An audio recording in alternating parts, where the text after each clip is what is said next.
Today, thousands came together to bid Mrs. Lee Kuan Yew, or Chu as she was affectionately known to Minister Mentor Lee Kuan Yew, goodbye.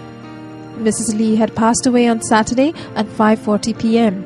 She was 89. Mrs. Lee Kuan Yew touched the lives of many in many ways, and it was evident by the sheer number of people, young and old, who came to the Istana to say goodbye to her even at 5 p.m. One such person was Flora, who lived at the Istana from 1950 to 1970 when her father was chief butler at the Istana then. When she was a child, Flora and her sister, Stella, were very close to Mr. and Mrs. Lee's children and are still in touch with Dr. Lee Wei Ling today. We are staying here in Istana for 20 years. Okay, she used to take care of my younger sister. She used to take care of us. I'm just like a family to her. They are very, very, they're not proud at all. Not proud at all. Even Mr. Lee, he also was not proud at all. He take care of us like his own children. And the children used to come to my house behind Sri Masjid to have tea with us. We miss her a lot, really a lot. Because she's a lady who's a iron lady. She's a second mother to us. When we were young, we used to climb trees and she would catch us and punish us. She said, no. Yeah, Mrs. Lee. Oh, so you were oh yes. And then she will punish us. She said, no more climbing a tree. We'll catch you, means we'll punish you. But then what happens, myself, Ayang used to climb mangosteen tree. And then the mother used to be downstairs. So we were all sitting on the tree, didn't want to come down.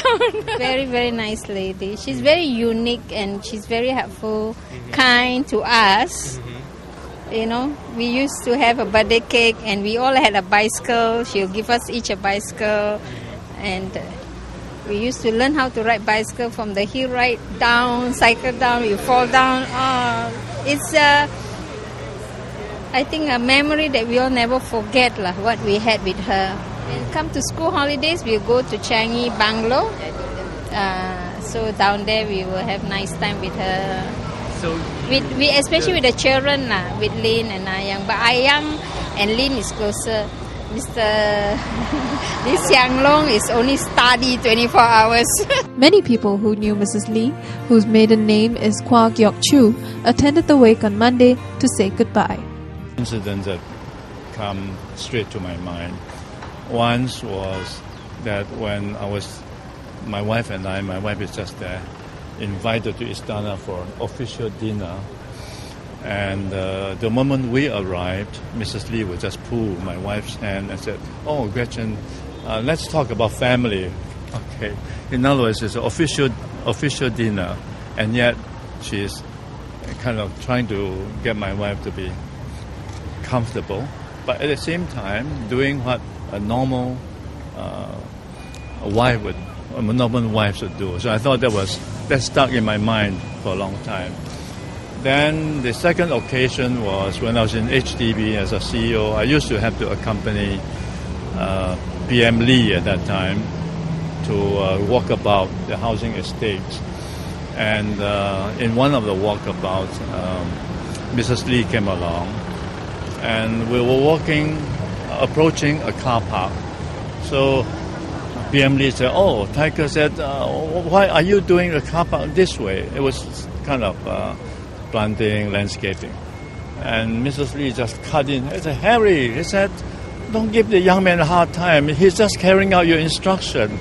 So that, of course, there was there was a sense of humor.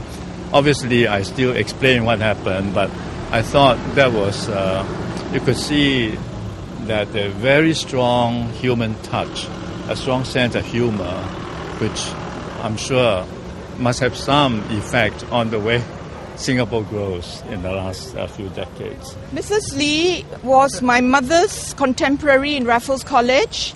My mother and Mrs. Lee were among the pioneer women who were granted education at tertiary level. And we were very aware of her magnificent achievements, both in her career, in academia, and particularly as a human being. She was such a pillar of strength, and she was like a role model to all of us, that if we worked hard enough, we could get where she was, and that her behavior was really exemplary. She was the perfect human being.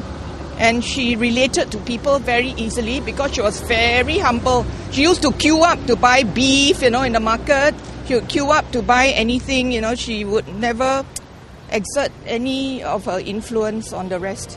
Madam Kwa made an impact not just on the lives of people she knew, but also on the younger generation. In the next clip, we talk to some young people who share with us how she has inspired them.